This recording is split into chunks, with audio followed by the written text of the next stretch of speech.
সাহস রাখুন। এবারে নরেন্দ্র মোদীজির নেতৃত্বে পরিবর্তন আসন্ন। ব্রেকফাস্টে গেছে 58 লাখ, লাঞ্চে গেছে 7 লাখ, এবারে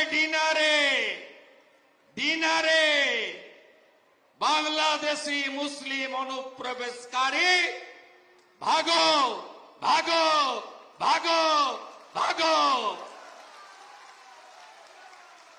একটাও থাকবে না। এখন তো ডিটেক্ট হচ্ছে সাপ্লিমেন্ট ভোটার লিস্টে ডিলিট হবে। বিজেপি এপ্রিল মাসে আসবে, 550 কিলোমিটার বেড়া দেব আর ডিপোর্ট করব।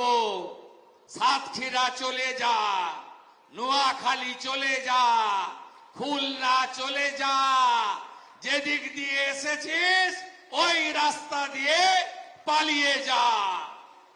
আর হিন্দু শরণার্থী ধর্ম বাঁচাতে যারা এসেছেন, মোদিজি আছে, সিএ দিয়েছেন, 2024 31 ডিসেম্বর পর্যন্ত খালার পুলিশ হাত দিতে পারবে না কোন হিন্দু শরণার্থীর গায়ে। বাকিটা আমরা করে নেব, নিশ্চিন্তে থাকুন যারা হিন্দুরা শরণার্থী হয়ে এসেছেন।